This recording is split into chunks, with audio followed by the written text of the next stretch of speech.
we're back with Tony and Peter pod, which I feel like we haven't done in a while. So we're catching up. So what's new with you? Peter, come on. Let's hear it. What's new? Come on, Peter. Do I look slimmer? You have new golf clubs. Yes, you look slimmer? like you lost 38 pounds of hair. I can't hear myself at all, by the way. What? Okay, now I can a little bit. So I don't know, whatever. You have lost 38 pounds of hair. I've started wearing clothes, white tank top undershirts. Wow. Uh-huh. Wow, this is some really good stuff. That's big some news. good stuff. I lost my wedding ring. Ooh, I remember that, yeah. Yeah. How'd you lose it? I took it off in a Target bathroom in Pittsburgh to put moisturizer on, and I left it on the counter, and I walked out, and I made it back to the rink and walked back. So it was probably like 15 minutes later, and someone took it, and nobody turned it into lost and found. Oh, that sucks. Terrible. Yeah, so big bummer there, but Lars still with me. And as soon as this finishes, I'm going home to clean the house and pack, and we are off on our honeymoon tomorrow. And you're going to Madison, Wisconsin. No, you're not. No, we're going to Europe. We're going to Scotland. We're going to go to Scotland. It's not Scottish. It's crap. Scotland. What? I don't know what you're talking about. What is he talking about? I love when we go generational. What? It was a skit that Mike Myers performed on Saturday Night Live, and they had all things Scottish. It was a store. And you'd go in there like, yeah, we get some Scotch tape, please. Like, oh, yeah, there's some Scotch tape. And like, there's like 3 items of Scotch things that period. And that's all they carried. Like 1992. Oh, yeah. And then the guy who asked me was, oh, it's not Scottish, it's crap. Sorry, it's funny. Well, I appreciate you bringing up the era of silent movies. We're going to go to Scotland. We're doing like 6 days in Scotland, and then we're ending our trip in London. Beautiful. And we're flying out of Heathrow. Yes. Come back. So it's going to be fun. We're going to be gone for 10 that's days. what's new? Yeah. I wish I had something new. Do you feel boring? I have a lot of new things that will be coming out later in this podcast. That doesn't count. Yes, that's all work. That's about why all work, no boring. play for me. Tony doesn't have a life. No if play. you get through yours and your dog you were suppressing with the name, I might have something after that. Suppressing. Great intro. I have a dog now. Her name is Phoebe. Millie. And she was only named Millie for like 2 weeks. 2 years. And she was also named Gertie, and she was also named Greta. So I didn't suppress her by changing her Why did name. you name it so much stuff? I didn't. It Who was named a it? shelter It's a dog. rescue. No. It's a rescue. We didn't change our Tony got rescues, mad though. at me because I said it's better for the environment and for dogs to get rescue dogs than to buy them. Yeah. And he asked me if I hated him because he bought Do you his hate dog. me because I have a dog from a breeder? Well, it's kind of like And you know what her it's- response was? No, I don't hate you. But it took her a bit. I don't and she hate finally you for said that. no. I just hate you for other things. It's- 12 projects. It's also more environmentally friendly to adopt a child than to produce a new one. Oh. That's his news. Is that your news? Do we have news? He's got a 17-year-old boy. No, on the we way. don't. We really don't. Yeah, I have a 17-year-old. He's really good at hockey. I have 6 or 7 youth hockey players you and Laura should adopt. I'm 34, so a 17-year-old would not be completely out of There the you question. go. Oh, it's not. Yeah, Honestly. Biologically, that's possible. Biologically, it's possible, thanks to our Lord and Savior. It's not the case, but there's no child. So your news is complete. Tell us a little bit about Millie. Why is it Gertie, named Phoebe? Phoebe, Schmerby. Because I thought she was quirky and she deserved the name Phoebe. She's really cute and she's really It's a sweet. cute and name. She's perfect. Dog is quirky. She's very anxious, I believe it. but I not believe in that. not in like an aggressive way or like a But like she a fun can't be way. left alone. But she's like, sometimes I want you to pet me, but then other times I get scared. Have you had a stormy evening yet? Oh no. Okay, just curious. Just wanted Yeah, to that one. That waiting one, for the stormy evenings. July 4th is also a really crappy day to have Oh a dog. god. It's a Yeah. horrible day to have I've a dog. had like 30 dogs in my life. I don't know if you know this, but my family's a little dog crazy. So this isn't my first dog experience. I will say this: 2 bags, not 1 or 2 chewies of CBD can get you through. Two It can get you through the 4th of July weekend. I'm not sure if CBD Just comes give in her a bag. straight THC. Yeah, it comes in a little bag where you pull the thing off. There's chewies. Chewies, yeah. And we just kept giving them to Harper until she Just gonna give her straight THC. she was stoned to the bejesus, and it was great. Yeah. Stone to the bejesus. Another line from a That's the 70s name of movie. this Stone to the episode. bejesus. It's a Caddyshack line. Is it really? Yeah. Yeah, you can. How does it go? Yeah, he made this brand of golf turf. It was one part Kentucky bluegrass and one part Sinsemillion, and you can play it for 18 holes and then roll it up and smoke it and get smoked. Stoned to Jesus. It's a Bill Murray line. Look it up. Well, if there's anyone that would know, it'd probably be Bill Murray. Yeah. So there you go. I can fill you in a lot of different stuff, but it's gonna be a fun show.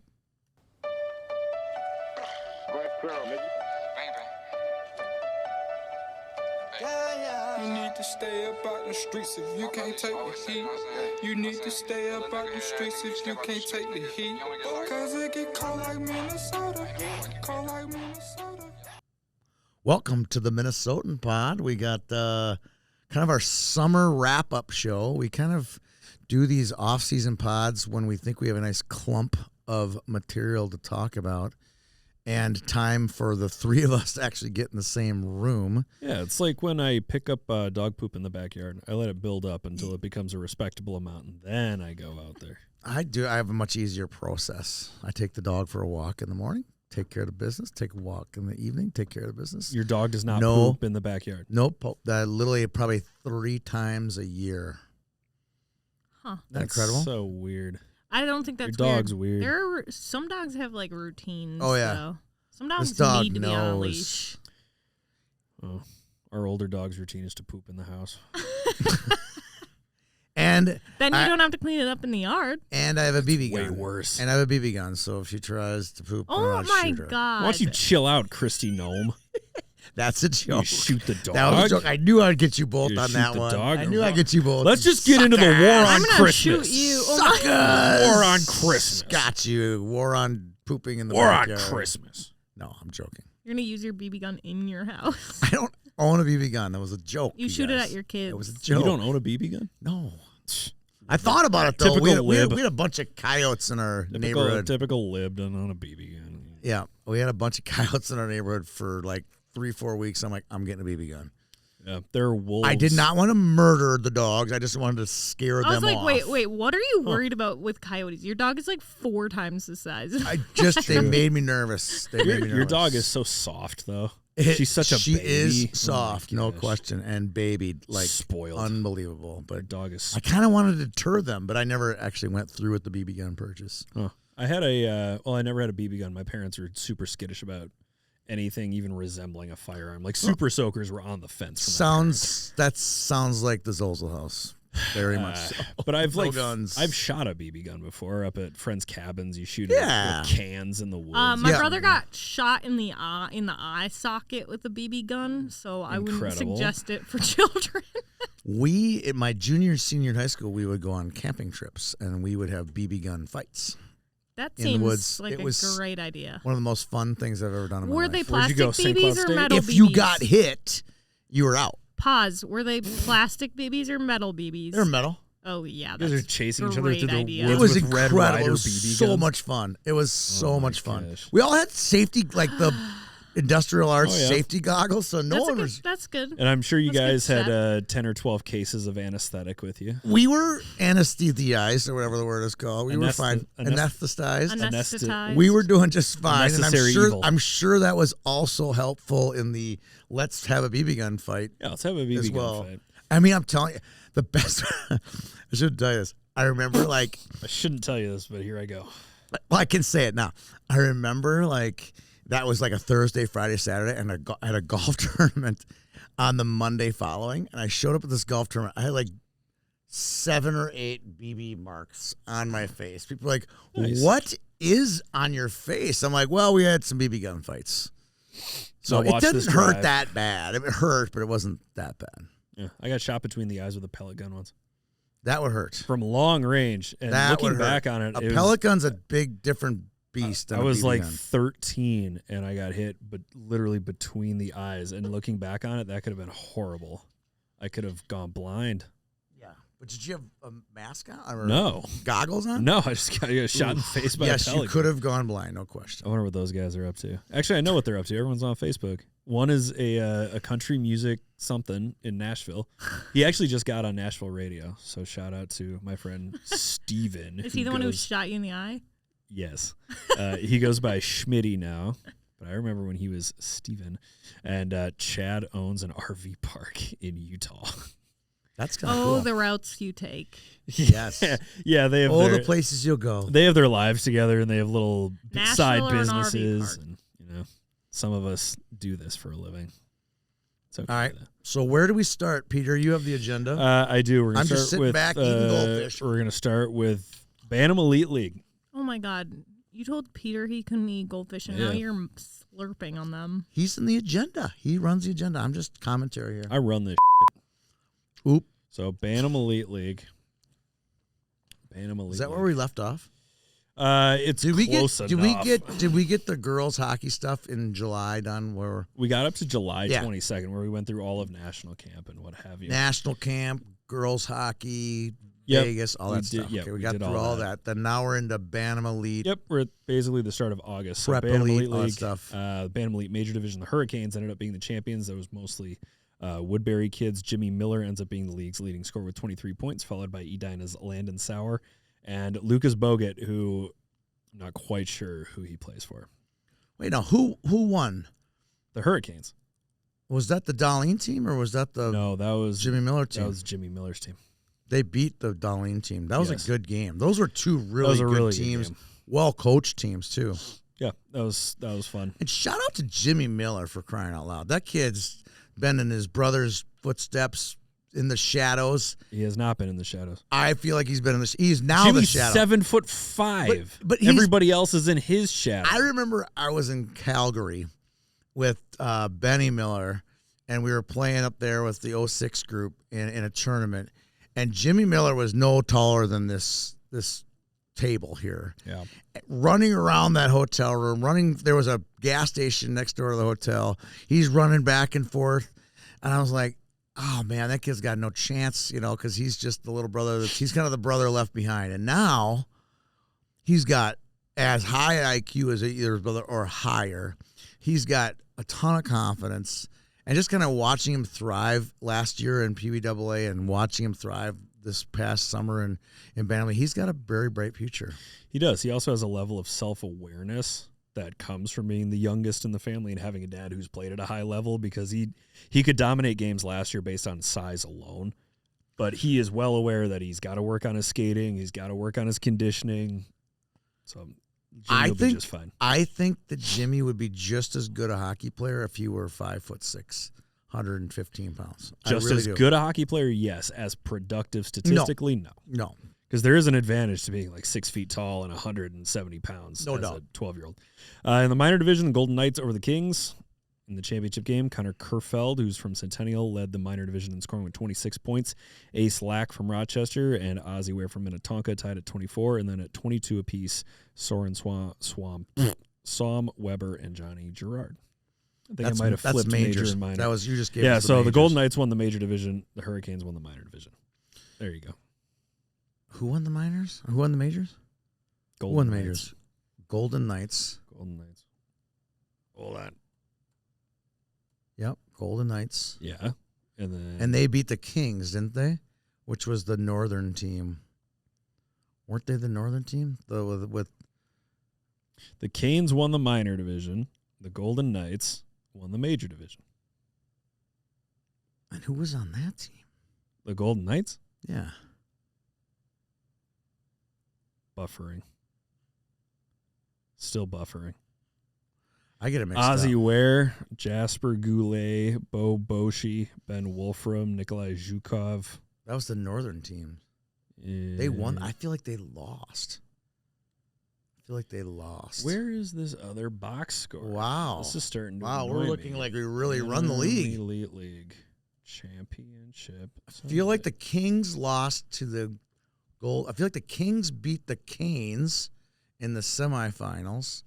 God, testing me here. And I believe Darlene's team won the championship over the Northern team, which was the Kings, who had Walker and all those Northern kids. They had the Thief River kids, the Cloquet kids. They made the championship. They upset, I believe they upset the Canes in the semifinals. Tell me I'm wrong. I'm probably not going to tell you you're wrong. What on earth? Why won't it show up in Google? I don't know. Why wouldn't you just go to BantamElite.com? I am, but that doesn't tell you who won the championship game. Because the Golden Knights are on here as winning their last game of the season, but that might have been a third-place game. A third-place game. Is this minors or majors? The Canes beat the Penguins in the major division championship game.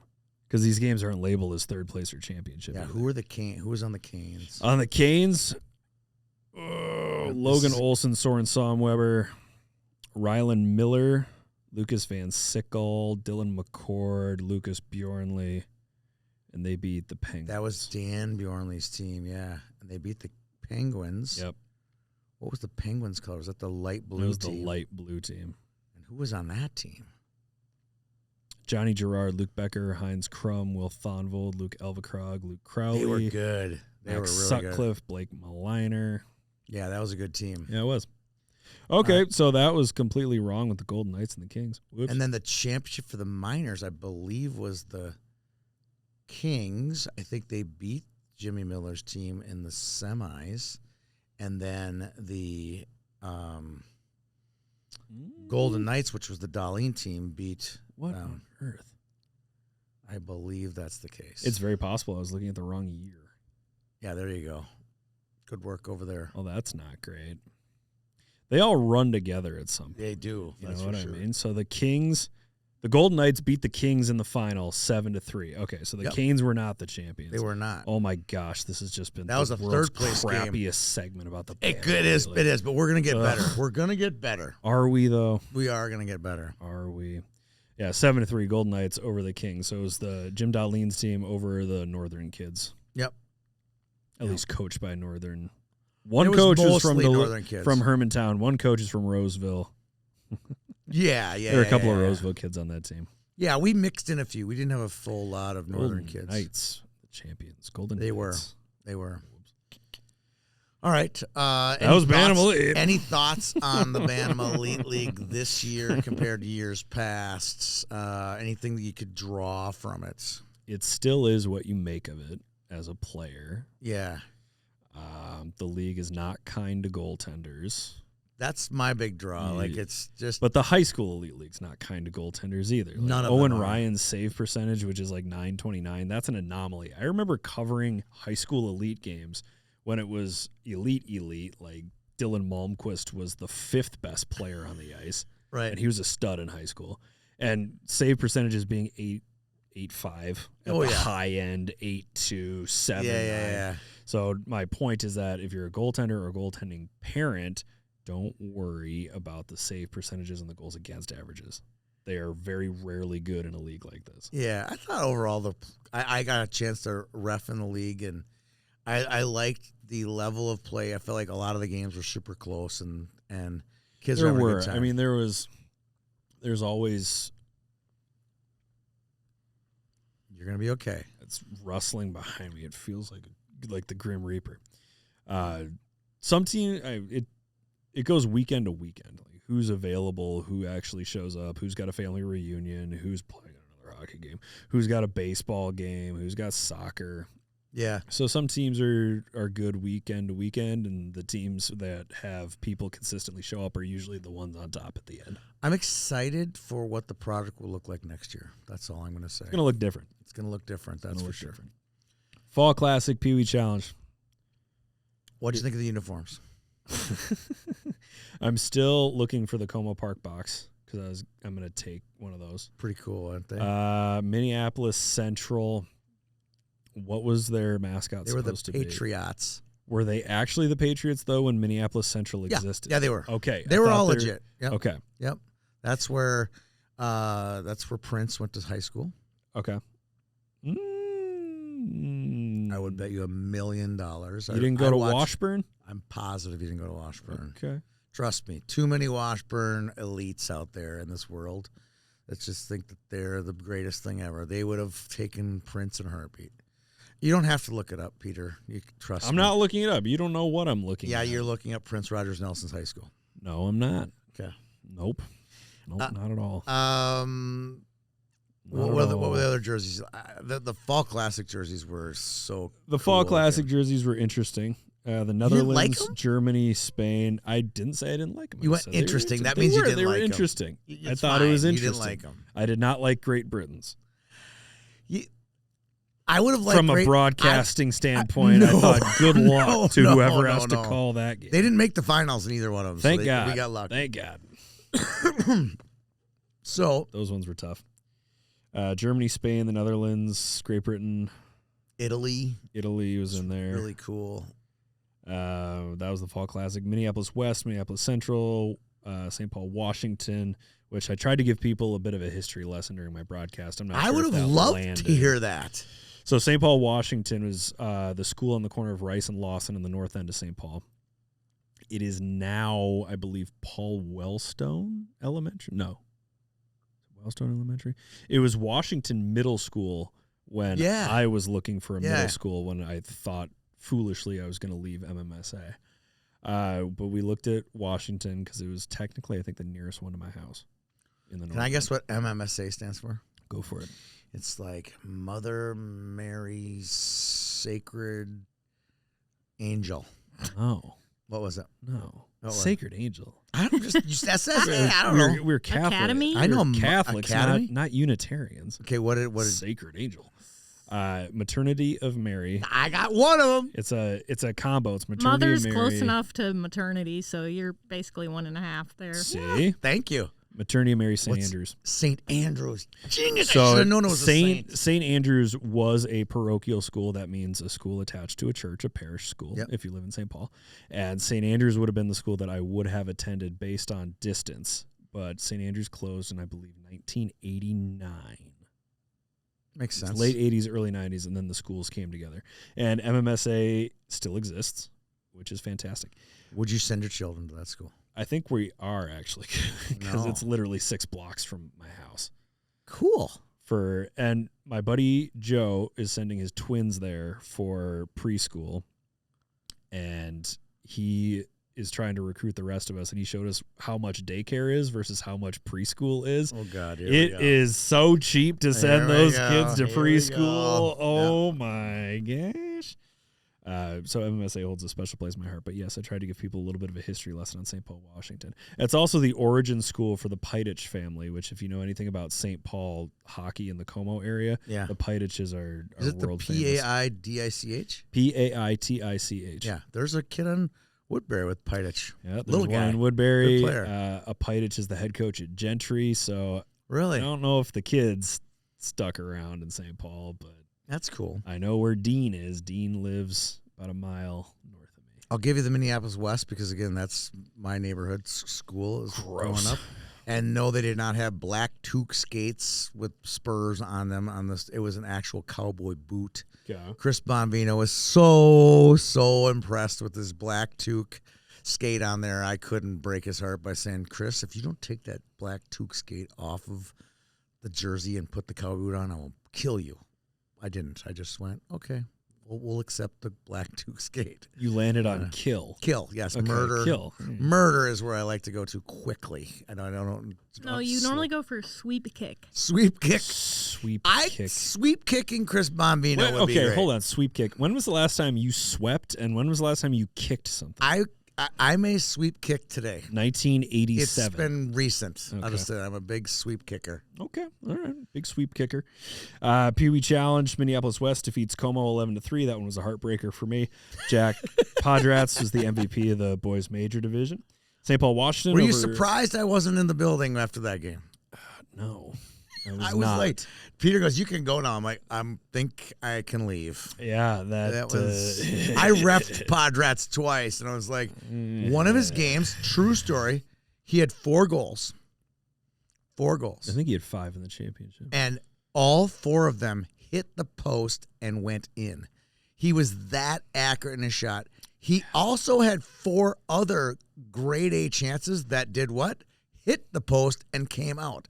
So he could have potentially had 8 goals in that game or more. There was a point during the broadcast where I thought about taking the headset off and just having it be silent going back and forth. No, you could have just put a recorder on just saying Jack Pat, just on repeat. Yeah. So, yeah, he was very good. St. Paul, Washington over Minneapolis Central. Tanner Lund, the MVP of that one. It's always kind of a fun contest to see if it's going to be Tanner Lund or Tyson Holmgren whenever those two get together. And they were on the same team? They're on the same team. Yeah, I ref those guys too. Yep. Minneapolis West over Como in the girls' division. Final score of 4-2. The MVP is Nora Rainier. She's the goalie. So it is French. You know how I know that? I had 2 Rainiers back-to-back championships games. 2 Rainiers, huh? Yeah, both goaltenders. I think they're Orono Westonka. But no Mount. What? Oh, Mount Rainier. Got it. Not spelled the same way. No. Fall Classic, Germany over Spain in the boys' division. That was a good game. MVP Brookston Knight. Really good game. Brookston had they were losing most of the game, but he had a shorthanded goal. If not a shorthanded goal, but I think it was a shorthanded goal that just like flipped the script. They scored 3 goals like in a minute and a half in that one. That was of all the games that day. That was the one that stood out to me. It was the one where there was a lot of excitement. There was, it was at the squirt age, right, where there was so much intensity in the building. It was good. That was a good game. The girls' one went to overtime, I believe. Didn't it? No? 4-0. 4-0. Netherlands over Spain. The MVP was Mila Heinmiller. Oh, yeah. Mila was so good. She was so good. You saw a lot more of this event than I did. I was at EP on Friday. Yes, you were. And then I helped my brother move or something. Yeah. I was there for all of it. It was fun. I love that event. The kids, they get mixed up and matched up. It's not like Stars of Tomorrow where you play with the South or the North or East. Yep. So there's kids. It's just, when I was out there reffing, it was just so funny to watch, especially in the girls where there are 2 age groups at the same time. You're watching, Mila Heinmiller, who's actually a 14 birth year. So she's really young for her date of birth, but old for the age group. She was just dominant, but there was also girls that were 15s and 16s, and the same for the Pee Wee Challenge, where there was 12s, 13s, and 14s in there. So there were some really fun players, girls that had kind of just jumped off the map at me, and it was fun for me to watch those games. And like I said, the uniforms, hats off to Chris Bonvino for putting these uniforms together, and they look great. It was fun for me to watch. Yeah, I will not miss the drive to Shakopee. Although I will say, that's a nice facility to run an event like that, where you only do need 2 sheets, so you can always see all the games all the time. You go literally 20 feet to see one game, 20 feet to the other game. It's 20 paces, I should say. I did like that part of it, but distance compared to Bloomington, it's a little different. Yeah. I also got caught in the traffic for Renfest. I remember that. I'm in the right lane on 169. All of a sudden, traffic comes to a screeching halt, and I'm thinking, what, is everyone going to the Pee Wee Chat? No. It says Renfest parking next exit. Shoot. One of the exits was closed. The one I normally take, closed. The one that goes by like a gas station and a Jimmy John's. Yes. I had no idea where I was because I got a bit of a tour of Shakopee because you have to go through the whole city of Shakopee to get there. Shakopee's that was a little bit interesting place. It is. It's a very It's like St. Louis Park in a way where it's separated by highways. Or any town that's separated by highways, you know what I'm saying? Like Hopkins is separated by highways. St. Louis Park separated by. So if you lived on this side of the highway or that side of the highway, it's a little bit tricky. You die in the same way a little bit, where you get 2 sides of the highway. I think they're geographically they might be similar, but St. Louis Park has a reputation and in reality of being kind of a cute, like kind of funky. Yeah, same with the dying a little bit. Shakopee does not have that. But it's got a great downtown. I was going to say, whoa. I disagree. Shakopee has such a cute downtown. They got a great downtown. Have you ever, You've probably never been downtown Shakopee? It's incredible, actually. It's like a really nice downtown. I agree. You've not been to downtown Shakopee. And it's got a little bit of a downtown Hopkins I'm feel normally to it. a Shakopee hater, so. You know what? Who doesn't have a downtown? Wait, why? St. Louis Park doesn't have a downtown. Lakeville's downtown. That's cool, too. It used to suck. What when was the I went to softball high tournament? Pantaprog or something? Panaprog. That is a good. That's Then you would go to the bar down there? I thought okay, it was but kinda cool. it used to suck. They've gotten a lot more restaurants. You know, also got a downtown. Rosemont's got a downtown. Rosemount does? Yeah, a little bit. No, it Wow. doesn't. Carboni's? Yeah, right downtown. Rosemount's downtown is like Rosemont's downtown is like a Chipotle connected to an Arby's. That's not the downtown. It's a little bit up. Okay. Highway I think 3. Shakopee I did not is actually see- a really He's good just downtown. little downtowns. I did St. Louis not Park see does not have a Shakopee's downtown. downtown. Hopkins has a downtown. Hopkins And it's is a separated weird- by highways. Hopkins I is a think weird place. when small cities like that, okay, it's not small, but like when suburbs have like nice downtowns, it's like a strong selling point for I me. think so too. I love when cities have like cute Little downtown. It takes out a little bit of the suburb aspect and makes you feel. I like you agree. live in It's like a small small town. Yeah. Don't be hating on Shakopee, Peter. I don't hate Shakopee. What's It's the like population of Shakopee? 43,000. Is it? I just looked it up. Okay, because I was gonna say like Lakeville's like 70,000 now, so Ugh. like that's not a small town. And like when you No. go to their downtown, and that's it does kind of feel like a small town. Oh, So yeah. that's a good point. And it doesn't. Yeah, I love that. That's a good And point. that doesn't include Elko and Newmarket. Yeah. So it's probably closer to Hondo. Well, Elko and Newmarket are different cities. But they're in the Lakeville School District. Oh, that's what Aren't you they? mean. I think I so. think they are. Yeah. So yeah. So They're very small though. that I gets feel you. like. aren't they? Yeah, but it's. Yeah. Oh well, yeah. It's trust me. I definitely a did not huge see town. Shakopee's downtown. We should rank worst places that we've had to do a tournament. Let's alienate. Yeah. a Let's bunch do of that. people. Yeah. It's a great business Let's do plan, that. Peter. Ooh, there's so many. Worst places. Worst drive to get to. Drive. Ooh. Well, there's an obvious one. I'm not gonna say it. Worst drive after that one. Let me think. Like I the don't worst, the know. worst rink in the metro to drive to. It's got nothing to have do. we hosted a hockey tournament there? Yes. Okay. Oh, I got so many. I don't want to even name them all because I don't want to. I want to get iced there again, so I won't. I'm not offending any ice rink. Eden Are you- Prairie. Are you offending? For me, it is because you got to take 4 highways to get there. Yeah. Eden Prairie. It's different is when you're tricky. coming from like where Peter's coming See, from. to me, Yeah. the way I look at a tournament, you're gonna laugh. Now is how many doors do we have to secure? And Eden Prairie is a lot. I always think of Bloomington Ice Garden has a new door we have to secure.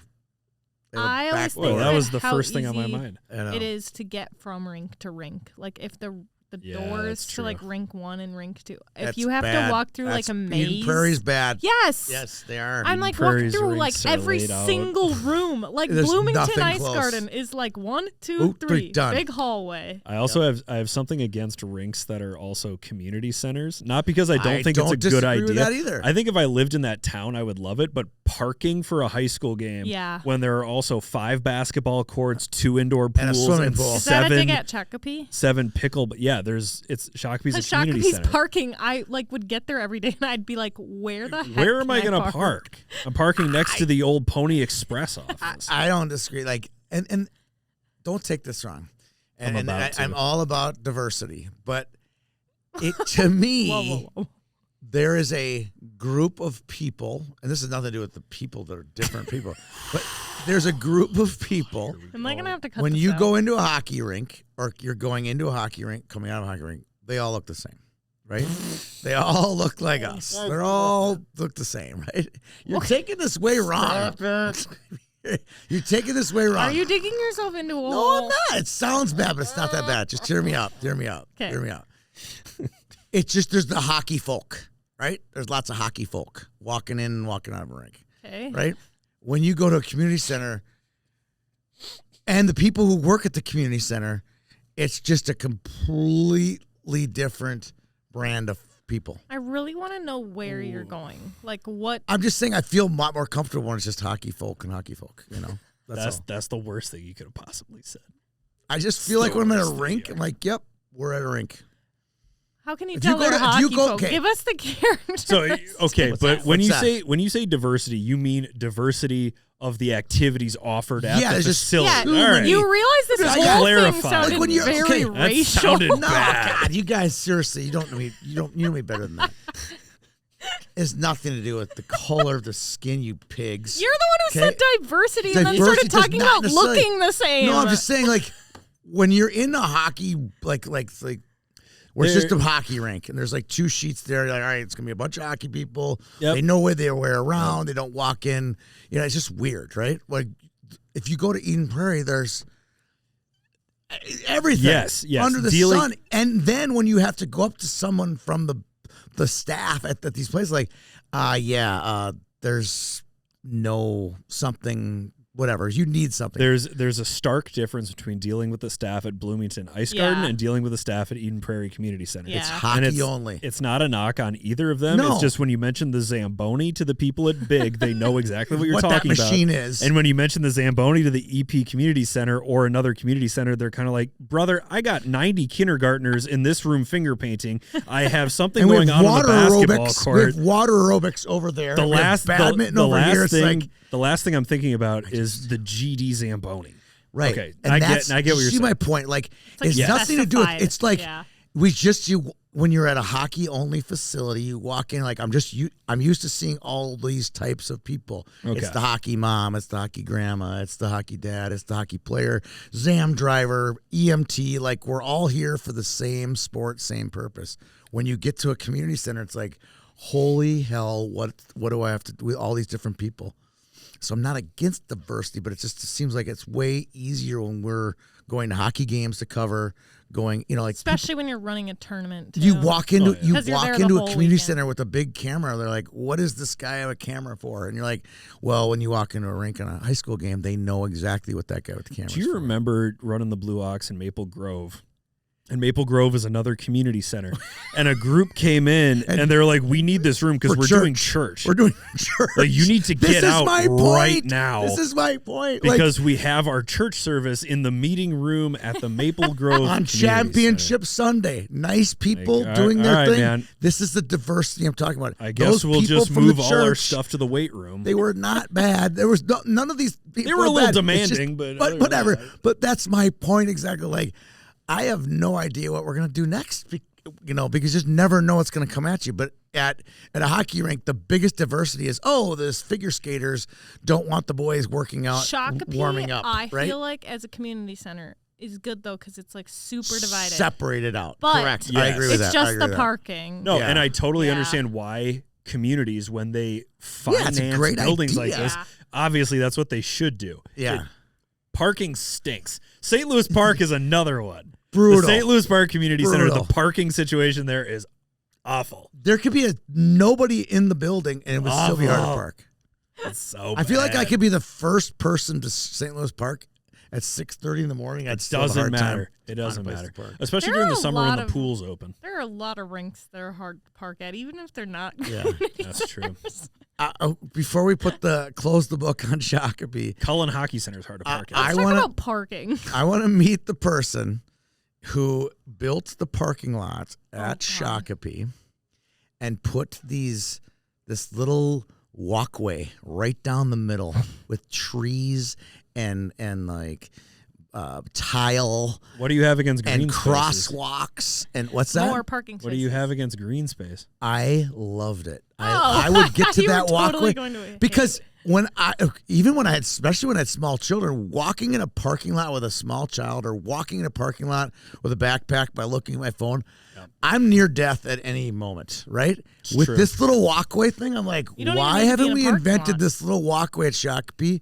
It's the most genius use of space I've ever seen, and maybe I'm just a parking lot snob, but I thought it was, what I'm talking about, right? Yes. It's What? super cool. Yeah. What Friday Night Ice did we do last year where I had to park like 4 miles away? Cottage Grove. Oh my gosh. It was Yes. Cottage If you want to Grove. talk about worst parking situations in the Metro, Cottage Grove I might be had number my one. 50-pound bag, Easily. my 50-pound Easily. bag, and my my posters in the frames, and Yeah. I was walking and like dropping 6 things miles. and 6 around miles. the build. I think 6 there was miles. also It's a 6 mile walk. I think there was also a basketball game going on at the Yep. same time, There so was. we're all fighting for the same Farting parking too. space.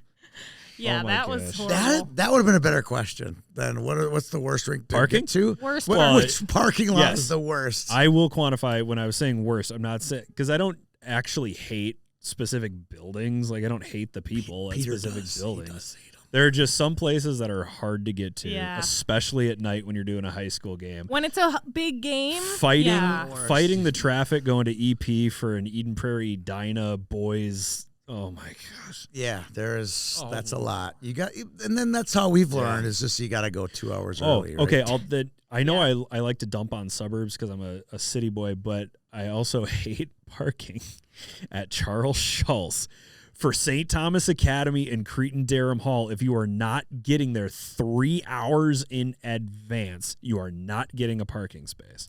So I had some friends in town for it was the Cretin White Bear game, which is almost a bigger rivalry. Last year I argued on our boys' show it was a bigger rivalry.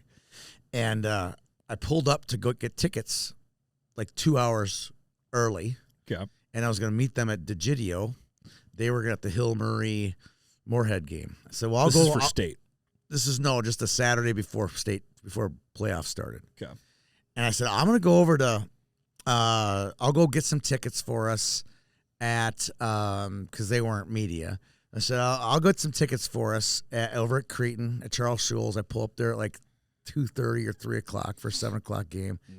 Or no, 4 o'clock for a 7 o'clock game. I got the tickets. I got a front row spot at Charles Schulz. And you refused to move for the rest of the night. I parked my car there, and I dialed up Uber, and I Ubered over to Digio.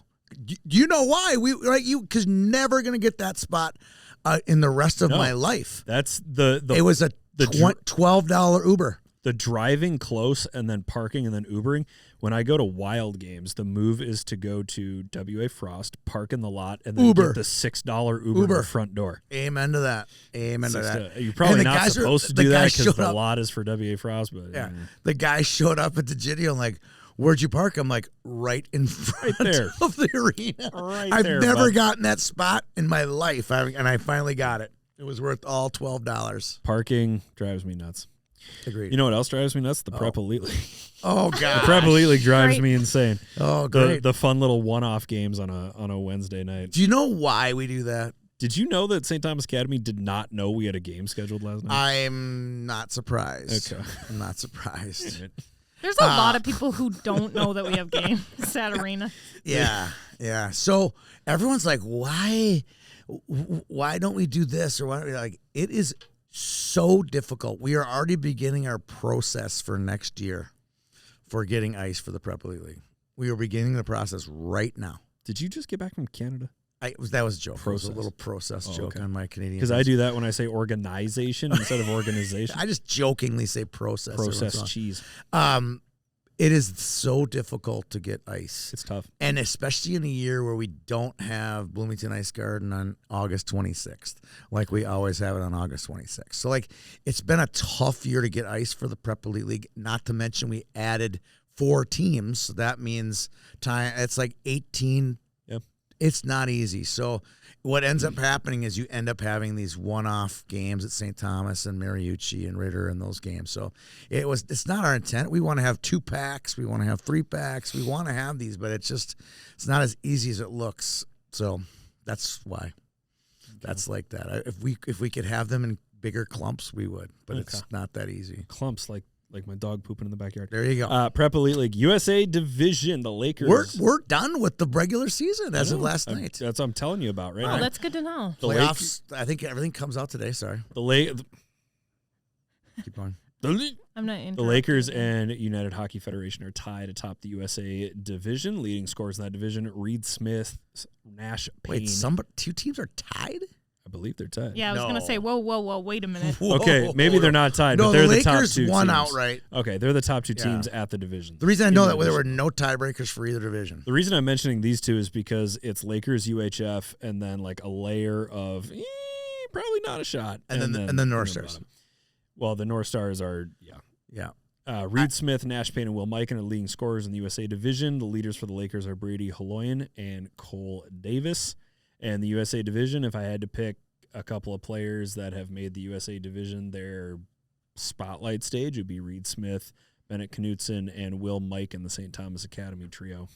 Yeah, they've been the show, that's for sure. But that team I saw get beat by Gemini the other night.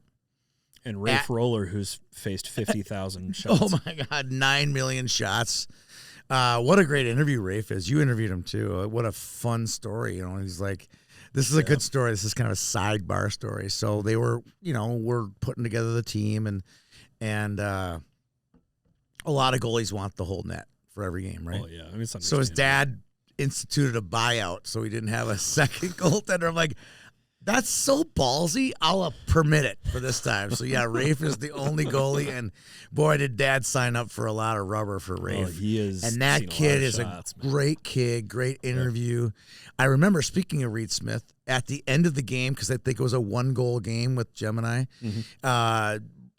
Reed did something, caught his ankle or, charging the net, making a hockey play on him or whatever. And then they shake hands. I think before they shake hands, Reed goes down after the game and goes up and says something to him because Rafe made a couple of big saves late. I thought he was probably saying to him, hey, great game, because he did have a great game that night.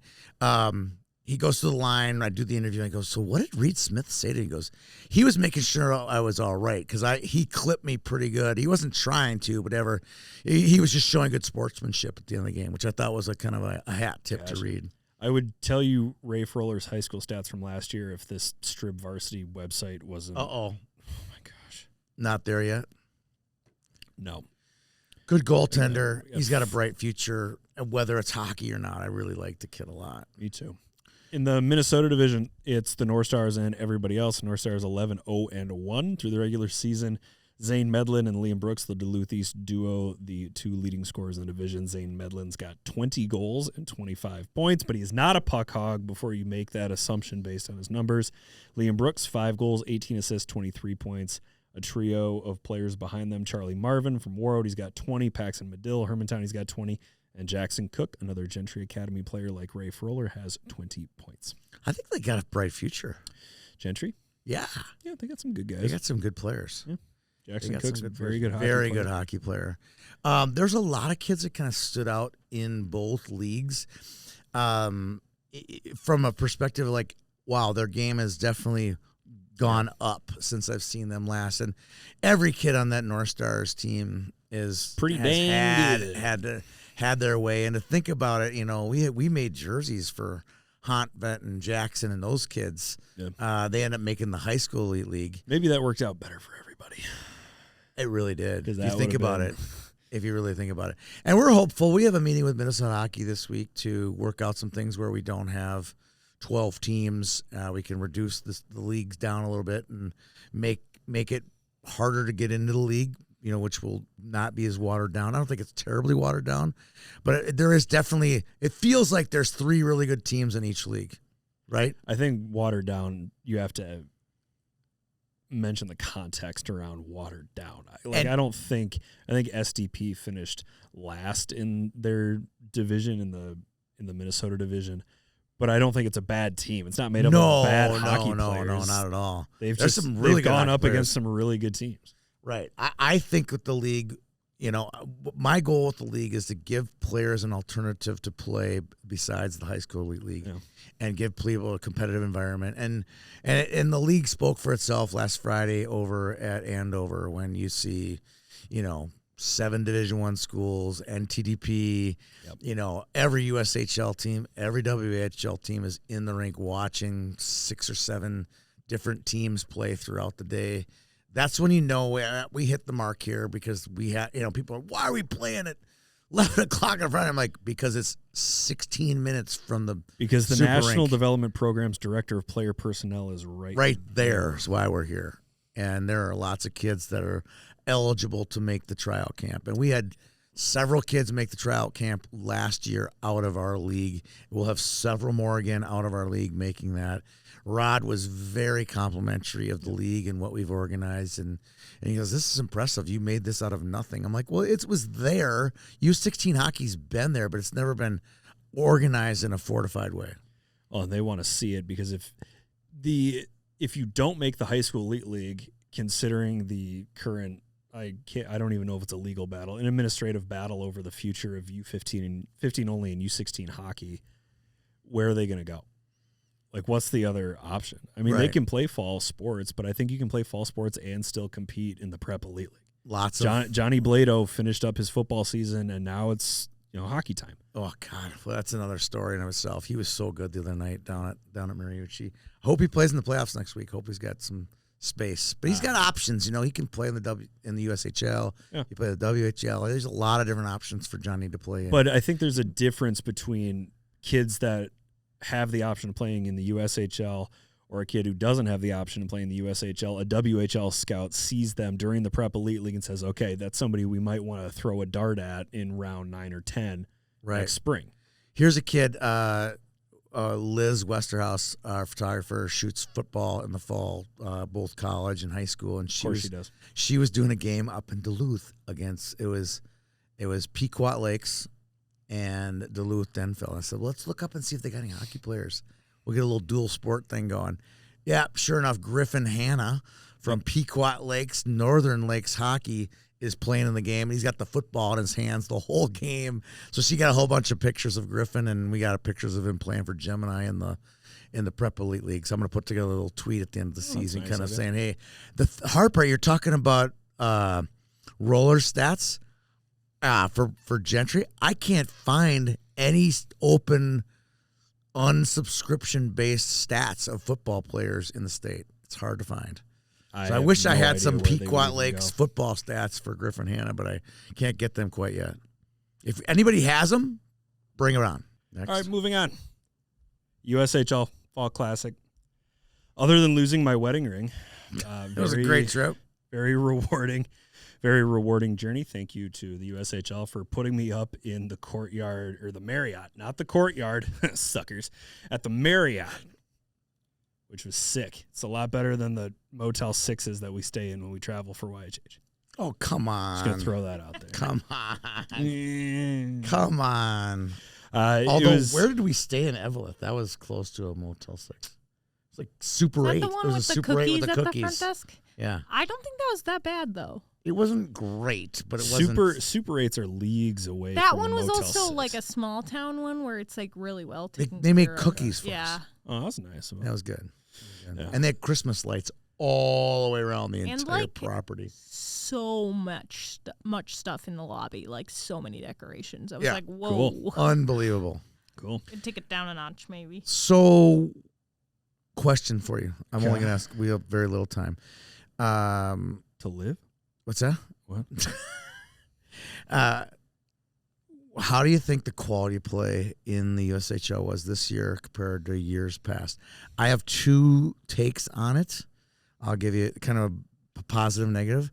The positive is the number of players still committed to universities on the score sheets. I thought it was going to be 25%, and it turned out to be like 75 to 80%, which I thought was pretty impressive by the USHL considering the lot of players moving north of the border for the OHL. I thought the talent was still good. The one difference that I saw is usually when I do my research for this, I go through everybody's rosters and I highlight the Minnesotans that I want. I highlight the kids that have been drafted already by the NHL. And then I look for the kids who are phase 1 picks. So last year was the 08s, this year it's the 09s. Yeah. And I try to get the 09s because I think it's impressive when a 15 or 16-year-old plays in the USHL. There were fewer top-end 09s than there usually are because typically I'll find 1 or 2 on each team. And this year it was maybe 4 or 5 kids total. Yeah, the Boomer DeMars type kids who've and Luke Christofferson who've picked a different route. And when there are kids that have picked that different route, it makes the other ones that are injured, like Gunnar Conboy, it highlights the fact that they're not playing either. Yeah. So Gunnar Conboy was hurt. I didn't get to shoot him at all. Maceo Phillips was scratched in both games. I don't know if that was injury or if he was at camp. He might have been in Calgary's too. Main camp. I don't know how long he was there, but I know he was there for extended period of time. There were multiple players missing because they were at NHL camps, which looks really nice on a score sheet or on a line chart because one team did say at NHL camp, which looks really good. They should. But then you notice they're not playing in the game, and the Maceo Phillips not being on the blue line, that's noticeable. Right. When he's not on the blue line for Green Bay. If he's missing anywhere, it's noticeable. Yeah, but it was a really good experience. I appreciate the USHL teams that were responsive and hooked me up with the people that I requested to interview. Is it cool for you as an employee of YHH, having been there all these years, you know, 5. shooting pictures, doing your thing, you doing interviews, and now it's different with our partnership with the USHL and our junior hockey show. Feel like we've climbed another rung on the ladder a little bit. I feel that way, but you're the one you're on the ground. You got Ryan Maney going to cover Mark Carlson this week. I got the response from the coolest thing, right? I got the response from Tammy Carlson, who has been my media contact, who is Mark's wife. And she said, we'll take care of him, referring to Ryan. So I appreciate that. But this it feels like we're, growing another step. Not, leaps and bounds, but I think we're another baby step in our coverage on everything, right? Yeah, I would say that's fair. I think the USHL, I'll tell you one thing, it was really refreshing to show up to an event and not feel like I was ruining the event by trying to cover it. High school league. Yeah. The USHL was they were super welcoming. They were always asking if I was getting They've always been pretty welcoming of you now, but now with the partnership, it's even better, don't you think? Well, yeah, because in years past, I would show up and I wouldn't really tell anyone what I was doing. I would just schedule my own stuff, which worked out. But this time I was able to lean on Matthew McGreevy, who is the director of communications for the league, and he would find me an email address if I couldn't find it. And they also let me use a room for interviews that had a backdrop, and I was able to leave my backpack in there. That was great. But to hear somebody from the entity putting on the event saying, are you getting everything you need? Do you need something like this? You can have a cup of coffee from the scout room. That's fine. Do you need line charts? Do you need this? As opposed to, where's your credential? That was nice. That was really nice. There were a ton of media outlets at the Fall Classic. In addition to the usual scouting services, there were some people just making content with their phones out. And when you see more and more people at events going like this or going like this, that's a good thing because it means it's going on social media and it means more eyeballs on the league. Yeah, and I think it's going to be a good thing for the league. I'm excited just to see how you and Sydney do with the show. And we have no name yet. We're still just the junior hockey show, We're also still working out how we want to do this because it's going to be fully remote because Drew is in Madison, Sydney's in St. Cloud, and I'm here. So we're all pretty spread out. So we're trying to put together the best possible digital platform for this show. And then we'll be able to get into it, and I think we all bring different perspectives. I think Drew's going to be fantastic. He's great. He was great. He hooked me up with Tom Gilbert, who I had a really good conversation with. He was a lot of fun to work with. And they were everybody was just really easy. Like there were I didn't get Scott Gomez. I have a strong feeling I was probably 100th in line to request an interview with Scott Gomez. I can only imagine. Yeah, but he was around and saw Sidney Crosby, which was cool. That is cool. He's there. He's just like a regular icon, guy. Right? Regular guy. He was watching a game with Matt Cullen. There's a little trio standing next to the glass. It's Matt Cullen, Matt Dumba, and Sidney Crosby. And I looked over and I thought, is Matt Dumba playing for the Pens this year? I don't know if he's playing for the Pens. Well, he has to be doing something. I mean, he was around, though, all the time. Yeah. I saw Kyle Dubas's cute little head pop over the ledge. I see his little glasses. Oh, my gosh. I wish we had more time to talk about Kyle Dubas. He's just great. Right? Kyle Dubas. Let's move on to the next topic on your agenda, Mr. Rodney. Free skate. This is time for you to plug our Friday Night Ice. Oh, okay. We got 8 minutes. I have our 4. I don't even know the combatants in one of them. What? I'll get it. Just bear with me here. That doesn't help. Game 1 is the Holy War. Holy Family, Holy Angels, Thanksgiving. That should be fun. At least it's not on Christmas. That would be bad. Can't even say Merry Christmas. Game 2 and Game 3. Did you say it's on Thanksgiving? The Thanksgiving weekend, sir. Oh. The Friday after Thanksgiving. All of a sudden I was like, wait a minute. That's on Thursday. That'd be Thursday Night Lights. It couldn't have gone any other way. We're officially eliminating holidays. Yes. Okay, so that's the first one. Holiday. That's Bloomington. Yep. And then the second games 2 and 3 will be in northern Minnesota. I don't know who's playing who, but I believe the 4 contestants are Orono, Hill Murray, Warroad, and Bemidji girls. In Bemidji at the Sanford Center, Friday Night Ice. It was a hell of a sales job by whoever from Bemidji put that together. Yeah, they put together a nice event, and I think there's a Bemidji women's series at the same time or congruently with it as well. So I think it goes 3 o'clock women's, Bemidji women's, and then 5 o'clock high school, 7 o'clock high school. And we are broadcasting a double header, our first ever. No, our second double header. We had a Mankato double header. You remember that? So so that's that. And then I had another one kind of backup already kind of locked in, but I'm glad we're not doing that one. We're doing Grand Rapids. We'll travel to Virginia to take on Rockridge. And Kayla and I will be going north of the 612 this week to do a golf outing with the boys from Rockridge and the boys from Grand Rapids. Cal Scott, this is your time to shine, buddy. Will Shermone, you better be as good as you promised. This is Cal Scott's. Wait, didn't he already do it once? Yeah, this will be round 2 for him. It's like, wait a minute, I've seen round him golf 2. before. Yeah, he'll be back. He was very good when we were up there last year. So I bumped into Cal Scott at the McDonald's in Cloquet after the Proctor Hermantown Rockridge girls section final. With his twin sisters on the team, Yep. Mamie. She's really good, by the way. And he mentioned that you guys should make some golf video. Well, here his dream comes true. That's why I'm saying this is dream come true. I'm excited. I'm very excited. We're Cal playing at Giants Ridge Golf Course next Wednesday. I'm really, really pumped up for that one. Couldn't get him to come to Minnesota Valley, huh? No, but we have that when is that coming up? 12 projects. Yeah, I was going to say maybe after the 12 days of Pell videos I'm making. 12 days of and the Pell. 2 pounds from today. Yeah. No problem. The 12 days of Pell. Can't say it. Can't say it. But you can say 12 days of Pell. You can definitely do 12 that. days of 12 So days are we of on Pell. day 2 of Pell today? We're on, yeah. Day 2 of I Pell was going to today. say I'm on the 3rd I love video. those first 2. Those were fantastic. Good. All right. Peter didn't love Peter them. says, Peter didn't love them. I thought they're fine. they're average. All right. Okay. Junior pod, goalie pod. Olivia King is coming aboard. So we've talked about the junior pod. Yep. Okay, so we have 2 new podcasts this year one more new podcast, and that's the Goalie Podcast, brought to you by new YHH team member, Olivia King. Her jersey's up there, that yellow one up there. That's Olivia King's. That's my jersey now that I purchased from Olivia King.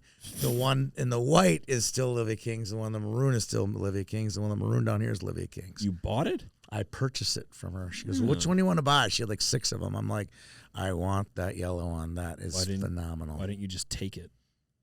No, I wanted to own it. Just take it away. No, I wouldn't do that. I'm nice. I'm very excited about Olivia King. She brings a lot of flair to our programming. Yeah. She's going to be interviewing goaltenders, goaltender coaches. The Goalie Pod, I think, will be very, very successful. And thank you to General Sports as one of our sponsors, Devoneer Goaltending, where she also works as a sponsor. And I believe Vaughn Goalie Pads will be a sponsor to that. So we're bringing 3 new sponsors. Well, 2 new sponsors, plus General Sports has climbed aboard this show. It's going to be fantastic. She will also be part of the WOHO. Do we call it the WOHO, or is that just a internal term for the Women's Hockey Pod? No, I think that's what we call it. The WOHO Po will be getting a college hockey report every week, with Olivia being in studio for that as well. So many questions. I know, it's going to be so good. I'm excited for that. So a lot of new programming. We got a lot going on. Lot going on. Again, climbing the ladder. What else you got? Minnesota Hockey Hall of Fame. Oh, boy. Minnesota Hockey Executive Directorship is still up for... Yeah, let's do Hockey Hall of Fame really quick. Yep. It was announced that they're building a going to attempt to build a Minnesota Hockey Hall of Fame. No location yet. Not as of now. But the design is for $70 million. And then how many thousand square feet? 120,000. 120,000 all in, including bar, a restaurant, Hall of Fame, rink, hockey a restaurant, rink. a bar, Yeah. the Great Hall, 5 exhibit wings and event spaces. This is enormous undertaking, by the way. That's big. And I don't believe, the only thing I am doubting is that the Hall of Fame will have a hockey rink, or if it does have a hockey rink, it will end up being as big as they're saying it's going to be. But I still think it's very, very possible to knock this thing out. But I am very, very, very, very certain that there's only one space that this could be and have it be successful and realistically successful. Are you ready for my answer? Downtown St. Paul.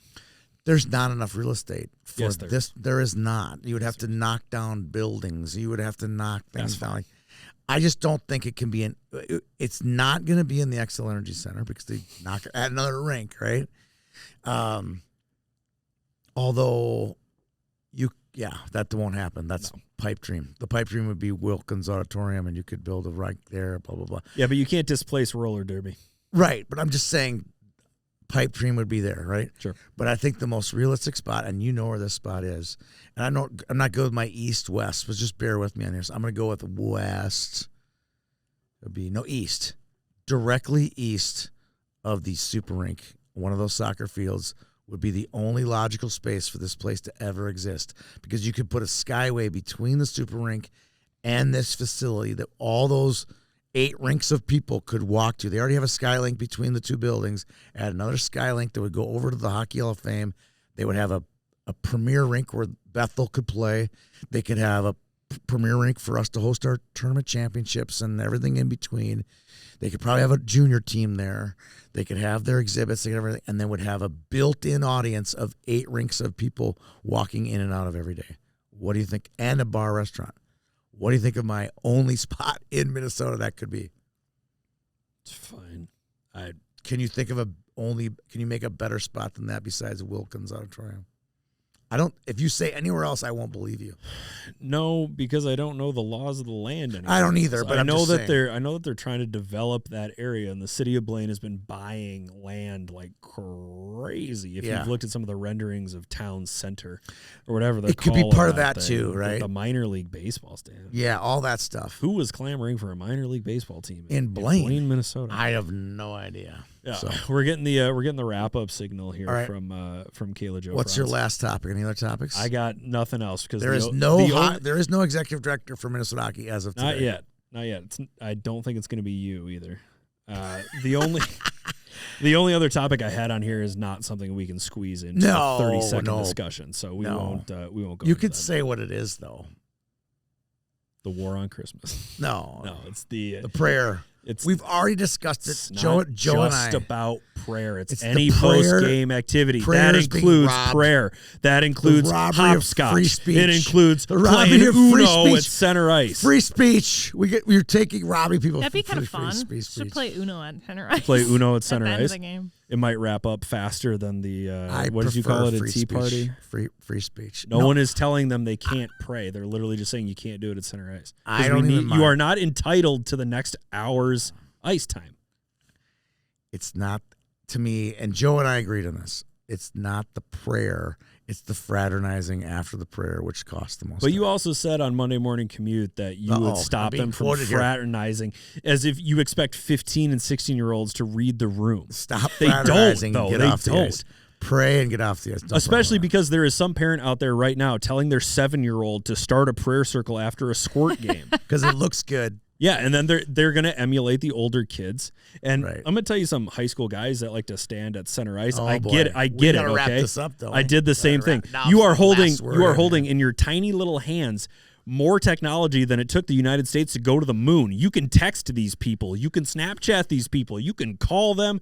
You can do whatever. You don't need to have that conversation right there when there are people waiting behind you to get on the ice. Our keyword is waiting. If there's no waiting, what's the point? You're not hurting anybody. Because one size has to fit all. You can't let one group do something and then not someone let always the second waiting one. because the people are waiting to go home at their jobs from the ice arena? Again, it's the fraternizing, not the praying. I'll just continue with that. That's what I found. But in this praying technically also fraternization because it's not part of the hockey game. It's true. Some kid stays on the. There's a certain kid in this league of ours that will wait until everybody's off the ice. Like it literally, no matter what, it just continues. It's the 30-second prayer is not slowing down the world, people. I don't know, man. It's the Uno. It's the Uno. But it has to be one size fits all, man. It has to. Okay, no, The consistency has to exist. No, it doesn't. Oh, Yes, okay. it does. I need 10 more seconds here. This is also my If issue. you don't want to have people take pictures with the trophy or like that type of stuff, we do that. It has to be one size fits all. Yeah. Okay. Okay, here's my last point. No, this last word. This comes from District 10. This is the same thing. There we go. I'm I thought say, we were going to have this discussion. We are. I'm not going to enforce whatever I'm not going to rule. get the last word in. I'm not going to enforce the rule, but this happened with COVID too. Minnesota Hockey came up with a set of rules and then handed the enforcement buck to the districts. The districts handed the enforcement buck to the facilities. The facilities handed the enforcement buck to the tournament directors. I'm not doing that again. If you make a rule, you get to come enforce it because I am not getting sued by someone for breaking up the prayer circle. Amen to that.